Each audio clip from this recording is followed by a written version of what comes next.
How you guys doing, man? Welcome back to the show. Welcome back to the corner right here. Boy Ryan, boy VP right here. We got some breaking news, man. I don't know what's going on. I'm hearing Wednesday Night Wars is ending, and NXT's moving to Tuesday nights. I think we talked a little bit about that last week, but now they're saying NXT don't have to move on Wednesday nights, even though they don't have to move.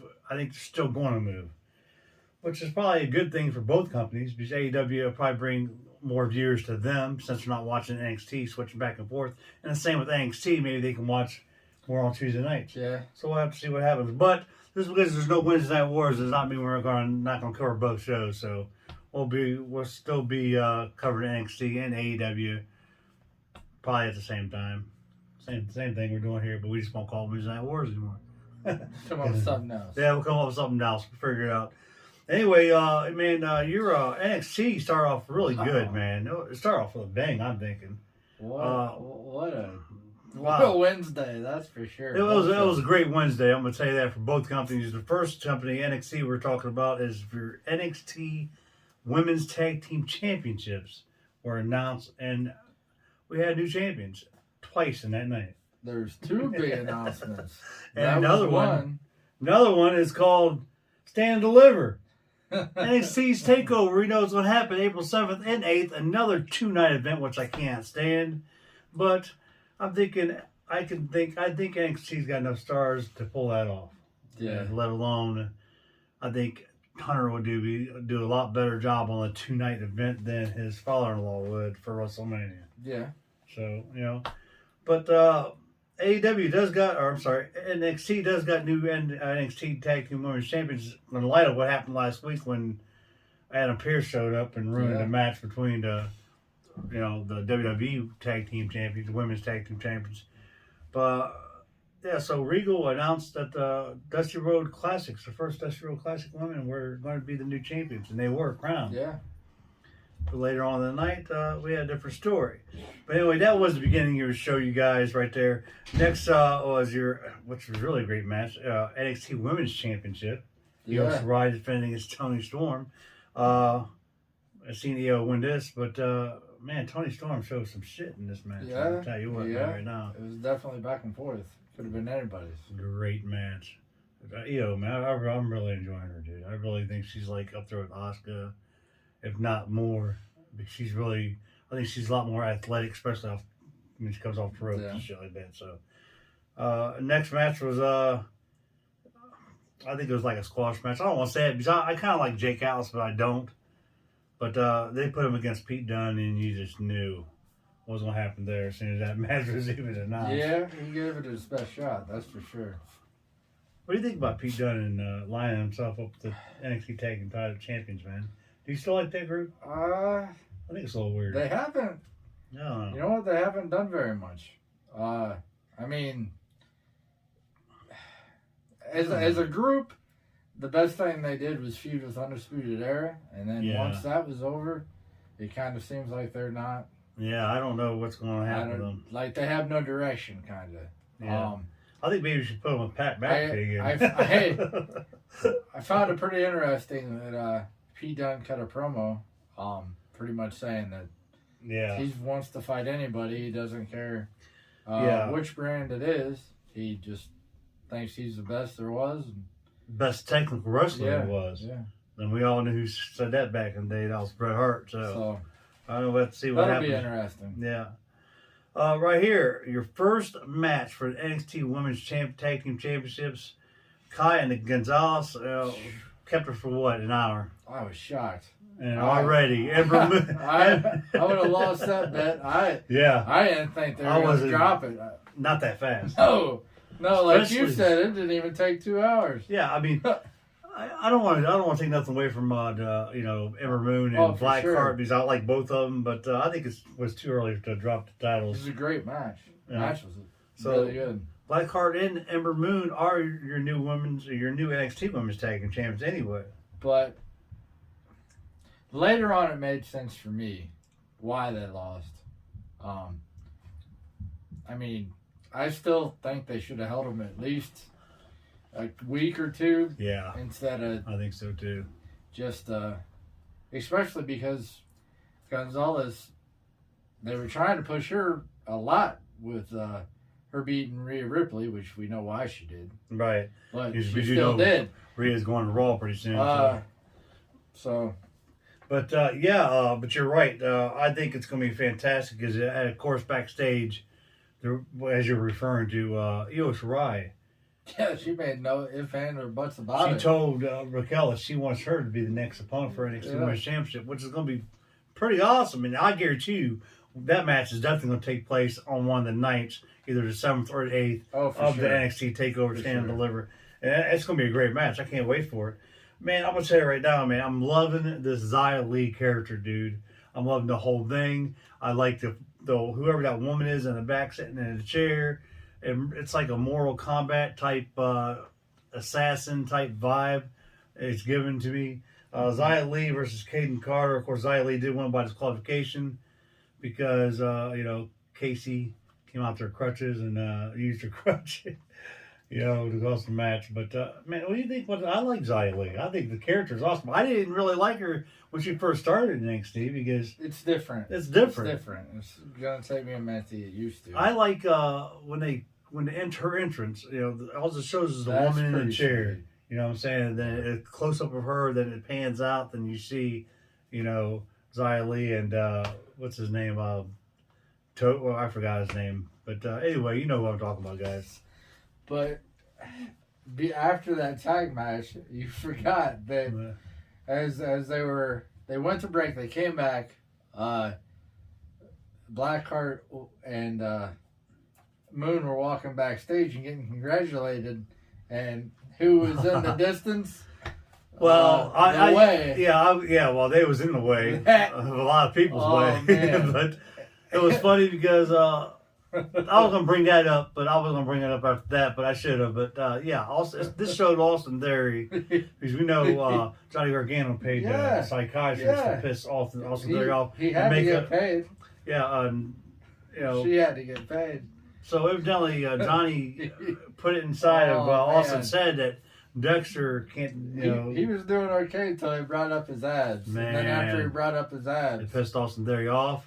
Now next week mediocre is what... Which we all know, Dexter Lumis is not a talker. He did not talk. Johnny's just throwing some, fuel onto the fire there. And pissed off Austin Theory. Now next week, we got a match. I can't wait because I love Dexter Lumis. That whole thing's great. That match is going to be great, too. Dexter Lumis is probably one. The dude could just not even say nothing. He's funny. He doesn't even have to show up. No, he really doesn't. He's still part of the show. He was. He was a big part of the show. And like you said, he wasn't even there. So, so Johnny Gargano and Austin Theory and Candice and, Indy, man, they're all doing really great things with this new group. The way I think it's funny. I think it's definitely funny. There was a couple backstage segments that were... Usually I don't like them, but a couple they had were actually, for storytelling, really, really pretty good. Entertaining, yeah. I have to say you're right about that. The one with Imperium. Yes.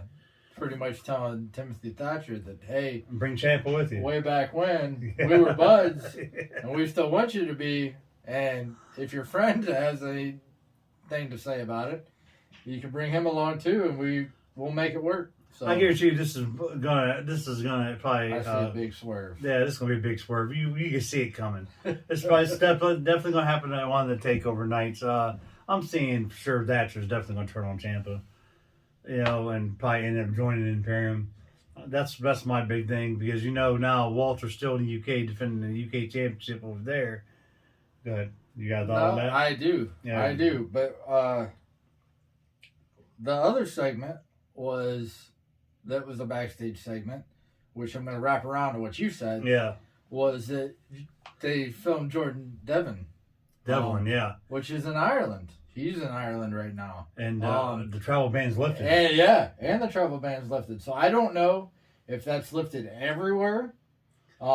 Which, if it is lifted everywhere, I think that's going to help NXT and their 2-night event. Because then you could start bringing people over from the UK and definitely fill 2 nights with that roster. Yeah, a great match. A lot of great matches a lot of great potential matches that can take place. Just because I'm not a fan of Escobar, I hope he really shuts them up. Oh man, that's gonna be I would good. love to see Jordan Devlin come over with the NXT UK Cruiserweight Champion to go against. Yeah, because he says he's still the Cruiserweight Champion, the rightful. And to me, I think he is too. He never lost title, but it was taken from him because he couldn't make the travel arrangements. Yeah. So there you go. So they ended up giving him a Cruiserweight Championship, but it was the UK Cruiserweight Championship over in the UK when he was over there. Yeah. So we're going to have to see what happens. Like you said, I'm not a big Santos Escobar fan either, or El Phantasmo, which will tell you right here, that brings me to this. Woo, tie-in.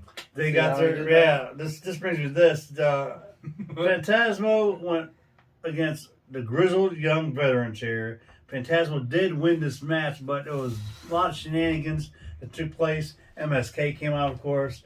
Breezango came out. Yeah. MSK came out. They jumped on Phantasmo after the match was over with. And, of course, Breezango came out and they jumped on the grizzled young veterans. Yeah. So I'm thinking, this might lead up to great, maybe 5 tag team for the NXT Tag Team Championships, maybe at TakeOver. You got Oni Lorcan and Burch, your tag team championship holders. And these 4 teams right here can very well make a great, entertaining. No. Maybe if you bring in another team, maybe from the UK, make it a 6 team. I don't know. I'll predict this match for next week. I don't even know if it's on there next week, but I'm saying it's probably going to be MSK and Breezango versus. You think 8-man tag? Yeah. I think we'll set it up that way. It could be an 8-man tag. Let's see what happens. Next up was your main event of the night, NXT Championship, which was awesome because I'm a big Adam Cole fan, always been. Of course, I'm a big Undisputed Era fan, which they're no longer, but that's another story. Anyway, Adam Cole went 1-on-1 against the Prince, Finn Balor, and it was a great match, man. And, wow, of course, Balor didn't pick the victory here. He's still your NXT champion. But it was close so many times. I'm not sure Adam Cole was going to take it and be surprisingly going into NXT TakeOver as your Cruiserweight champion.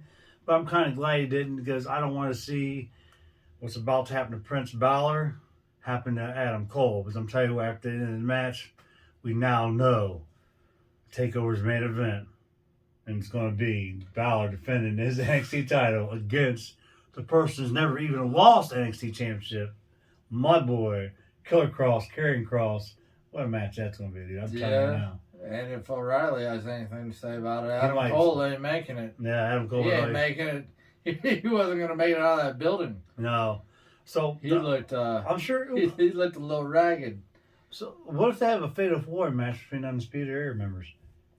Fish, O'Reilly, Cole, and Strong. I still think it's going to be interesting to see if they let Bobby Fish have a say or if he just comes back and they just throw him into the wall. They don't do, yeah. Because Bobby's been missing for a while, so he hasn't even been around for this whole Undisputed Era breakup. Yeah. So we don't even know what he has to say about it.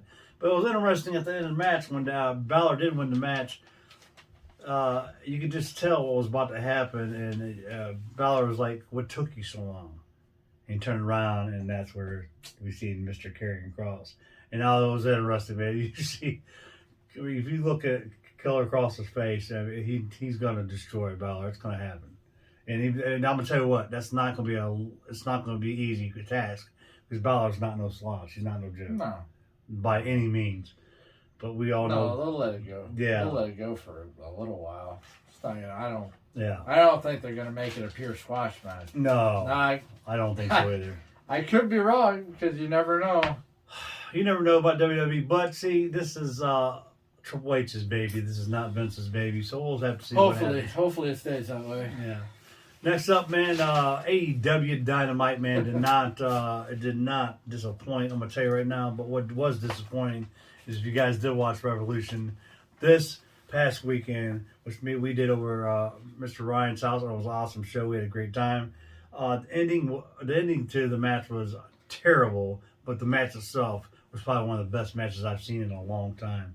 Ambrose, Moxley, whatever you want to call him, against Omega. Wow. Yeah. What a crazy hell of a match. A lot of moments, a lot of shocking moments. in this whole match, man. Yeah, I was really interested to see how Wednesday was going to go, just because of the horrible flack, and rightfully so. Yeah. At the end of that pay-per-view got. Yeah. I was curious to see how they were going to throw it together and bring it up. I think Moxley we'll get into that as we go. Yeah. I mean, I think Moxley was carrying on a pretty good storyline with that, but we'll get into that, like you said. But starting off the match, man, goodness gracious. Man, I'm going to tell you what, dude. There's not enough I can say about my dude, man. I'm going to tell you what right now. This dude right here is probably pound for pound the best wrestler in the world, man. Rey Fenix. Holy crap. You guys, I'm going to tell you right now. Rey Fenix, WWE really screwed up the moment when they passed him up and his brother. And I don't know why they did, but Rey Fenix went one-on-one with Matt Jackson, and what an incredible match this was. Of course, Matt had his brother Nick out there, and Rey had our boy Pac out there. And man, I'm gonna tell you what, man, Rey Fenix picked up the victory. You know, it was awesome, dude. Yeah. I'm really glad to see him pick up the victory here. Rey Fenix is an amazing dude. This dude.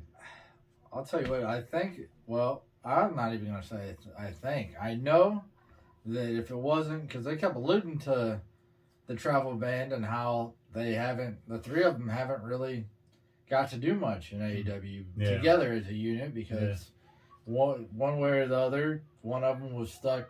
Pac was stuck in the UK, or one of them was stuck in Mexico. Yeah. But that's could crazy. you imagine if they never did? I guarantee you they would be champs, tag champs. Oh yeah, for sure. Oh man, for sure. I think so too. And it just goes to show you every match they have, just the potential if you have never seen the guys wrestle. Okay. By now, yeah. Hopefully you have. I mean, yeah, these guys. They've been on AEW for over a year, so hopefully you've got to experience their talents. Pentagon, Penta, and his brother Rey is phenomenal together, but they're also really great apart too. Yeah. So they're actually really good singles wrestlers. Which brings me to this right here, leading up to this. Cody one-on-one against some jobber, Seth Gar. I don't know what his real name was, but he ended up, of course, destroying him. But this is what I'm saying. At the end of the match, Penta would look like he was on the Mexican announce team, and he had a few words for Cody. Yeah. And he's saying that he thinks, he says if Cody's the Prince of Wrestling, then he's the Lord of Lucha. So, you know, which Penta, he's got a point. He probably could be the Lord of Lucha, but I'm thinking his brother Rey is just a little bit better than him, man. I'm telling you, I don't know. I like both of them. They've won a few rounds, that's for sure. Especially if you ever watch Lucha Underground, man, you can watch Pentagon and Rey go at it one-on-one. And they put on one great match, a lot of great matches, actually. I don't remember when it was, but they've actually already had a one-on-one match and ended up tearing each other's mask almost completely off already. So and that was if you haven't seen that was a hell of a match too. Look that up on YouTube and find that. That was nuts.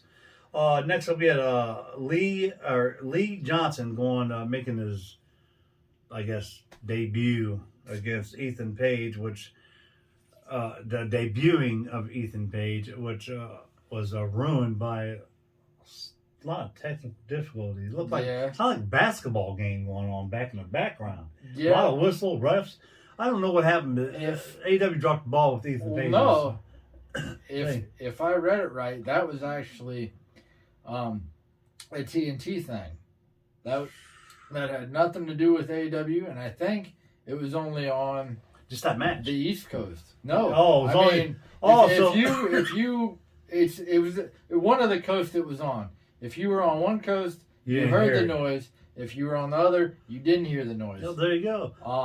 So TNT, it was let in from one of the basketball shows or a basketball game they had. Yeah.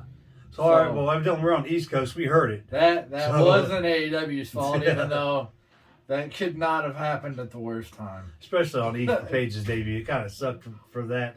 Well, that and the show after. The show, the pay-per-view you just had. Exactly. So. Especially having him be part of the ladder match in the six-man, and then to have that happen to him in his match. Yeah.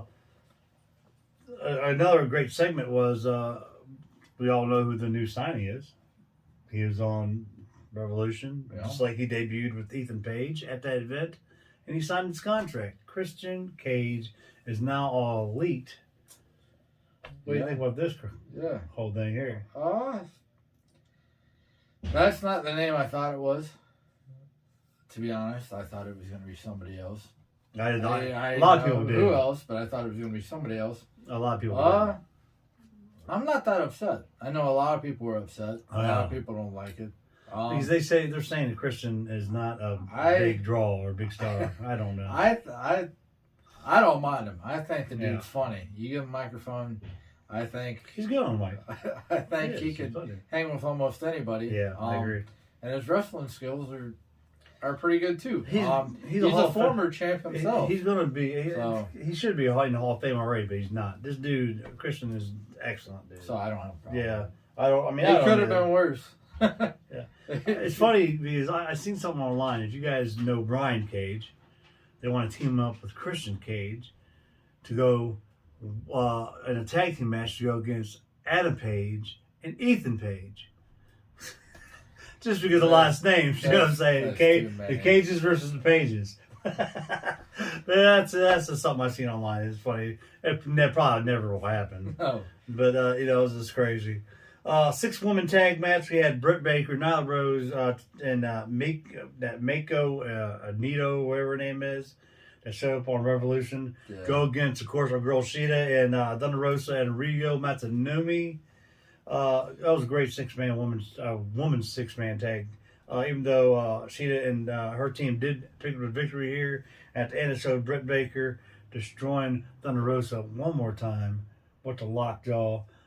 We were going to see where this goes. That was a great match, but I don't know. What's up? No, it was good. After this match, Britt and Thunder next week are going to have a lights out, no disqualification match. I heard that. And from what I read, I didn't read who won, but I did hear that Britt's not looking that great after the match. So we'll have to see what happens. It must be a pretty physical one. Yeah, and that brings me to this. No one knows exactly what's happened with the NWA Women's Champion. We know she's hurt, injured, but are they going to take the title away from Miss Serena Deeb? We don't know what's going to happen. Are they going to put it in the tournament? Are they going to wait till maybe it's not that bad to see if she can heal up and this that can bring this title in and probably possibly bring more women in. Well, hopefully if that travel band, like I alluded to earlier, something about it. Hopefully if that's a true story and it's lifted, hopefully the same thing works. For AEW, where hopefully they can bring in more people from Japan or wherever they're at right now that might be stuck. Yeah, man. There's a lot of great stars, whether you worked for WWE before, Impact, New Japan, AEW, NWA. There's a lot of great stars that are not signed, or they are signed, but they're not doing nothing. A lot of people are unhappy with their positions. A lot of people want company moves. I don't know exactly what's going to happen. But next segment we had was Matt Hardy and Private Party back in the back. They were talking. Matt Hardy was talking about losing his earnings to Mr. Adam Page. Yeah, he did. Which Page bought a new lawnmower. Yeah, he did. He bought a lawnmower. Some whiskey. He bought 6 balls of whiskey. Yeah, some whiskey. A vinyl Dwight Yoakam set. Oh yeah, that's what he said. And a new saddle. A new saddle for his horse. Can't forget the saddle. Yeah. Of course, that happened. And then looks like Matt Hardy is spending his money that he still has in his other safes that he has saved up, he said. On Butcher, Blade, and the Bunny are now part of the Matt Hardy brand. Man. What is going on there? That's I don't know. Yeah. Well, that's different. When it came to this week, both shows, when it came to groups and teams and unexpected stuff, both they definitely rolled with it. Yeah, they delivered for sure. Your TNT Championship match, Darby Allin versus Scorpio Sky here. You guys will all know Scorpio Sky did pick up the victory at Revolution. Grabbed that brass ring from the ladder, and he was your winner. And he won against Darby Allin, who had one hell of a street fight with Sting. and Cage and his Taz group over there. Man, Darby Allin picked up the victory. It was a great match, and Allen's still your champion. But man, I'm surprised because Darby Allin won a hell of a fight against Taz's group on the night before. Yeah. Or not the night before, but the Sunday, and then come back for Dynamite to wrestle against Scorpio Sky. One hell of a competitor and performer there. I was surprised. I thought Scorpio Sky was won a couple times. Yeah, it was definitely close. I thought he was going to have a new TNT champion. Wow, dude. So it was a great match, though. But before we go any further than that, I'll talk about the explosion match. Of course, Jon Moxley and Kenny Kingston, they had an interview. They were using a story that one hell of a match Omega could put in, but he cannot build an explosion match worth a damn. So now they're blaming this on Omega and his crew over there for the storyline. They were. And then, oh man. Then after the Darby match, maybe not after. Could have been. I think it was after. But Omega came out with Don Callis. Yeah. It wasn't supposed to, apparently. Yeah. Tony didn't expect them to come out. Yeah, he came out. Don Callis and the Good Brothers came out. Yeah. All together. Yeah, and called out Kenny. See the first explanation that Moxley and Kingston gave. Yeah. It was okay. It was like, it was okay. And then when Callis and the Good Brothers and Omega came out, they started to make it make kind of sense. Yeah, they made it more sense. The way they were talking about because they was making fun of Kingston. Yeah. They were making fun of Kingston. If I was to put a reason, even though you all know what the reason is why it didn't work, but if I was to put a reason why it didn't work, their reasoning made a whole lot of sense. Storyline purposes, they had to go that way for sure. Which was a smart move by Tony Khan and that group to do that for storyline purposes because they wanted to make. They were getting a lot of backlash. They wanted to make Eddie Kingston look like an idiot. Yeah, and Eddie Kingston don't need help for that. What better way to do that than to have him lie over there with a bunch of sparklers? There you go. And they even oh man, they even reenacted the segment. Oh, and the clock. That was great. Right in front of Eddie Kingston. Yeah. So that led more fuel to the fire too, and so they gave old Eddie Kingston a beat down, and this came Moxley came out to the rescue, and man, this is wow. So next week, evidently we're gonna have Eddie Kingston, Jon Moxley go against the Good Brothers, your Impact Tag Team Champions, of course, non-title match, and still. And during this spat that they had, Omega did bring up Christian Cage. Yeah. So he decided to come out and grace him with his presence. Nothing was really done or said. He just looked them eye to eye, and they did come to a little fisticuffs, I think. Yeah, I don't know what he's calling it. I think he used to call it, Christian used to call his move. I thought it was called the kill shot. Well, that might be what it was called. They called it down prettier in WWE. Yeah. He didn't get to use it. Don was there for the save. Yeah, and this segment ended with Christian holding up the AEW Championship. So we'll see. Definitely have to see what happens there. This next your final thing that happened on the show was very shocking to me. It was awesome. The whole Swerve thing with MJF and the Inner Circle. Wow, man, what a great segment this was. Inner Circle comes out. Of course, all the members of Inner Circle was out there.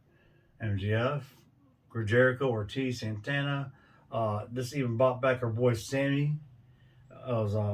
Sammy had some footage that he needed to show Jericho, and he showed Jericho exactly what was being said behind closed doors.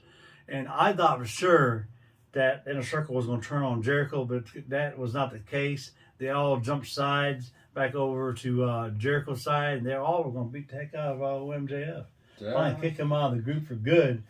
And I thought for sure Sammy Guevara was going to be done with this group, but no. This is leading Sammy back into the Inner Circle because they finally got rid of MJF, but MJF had other plans, and he had his own group. Yeah, he did. Go ahead and take it from there, buddy. Yeah. The lights go out, and wow, shocking. It was nothing to be expected. Now we've talked about a group before, with FTR, maybe reforming the Horsemen. Right. That's been something almost seems like a year. They've been talking about doing it, talking about putting the group together. Well, they did. And last week, you saw FTR and Shawn Spears. As a group, so you thought something would be happening. And when those lights came back on, you had FTR, Wardlow, Shawn Spears, Tony Blanchard, all of them. Tony Blanchard standing there. Yeah. And they went to town. They brawled.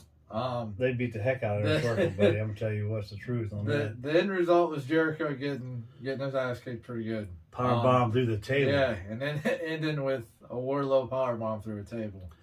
If you would have told me that they were going to do it a week ago, I wouldn't believe it. Yeah, I wouldn't believe it. That was a crazy segment the way it happened. I didn't see it coming. It was definitely unexpected. It was good and unexpected. I'm glad to see. They got a lot of creative things going on over AEW, and that was one of the great ones that they came up with that probably a lot of people was not expecting. MJF to line himself with a new form for Horseman and Wardlow, of course, but all of them to beat up the inner circle. That was fantastic. And if you think about it, it matches up. Yeah. The group matches up with the group. You have your Powerhouse and Wardlow and Jake Hager, and your tag teams and FTR and Santana Ortiz, and the in-betweens with Sammy and Shawn Spears. Yeah. And of course Jericho and MJF. Yeah. I'm actually happy that they're letting those guys get a shot. That's gonna be great, man. To see, because for a while Shawn Spears wasn't even on TV. I'm not a huge fan of the guy.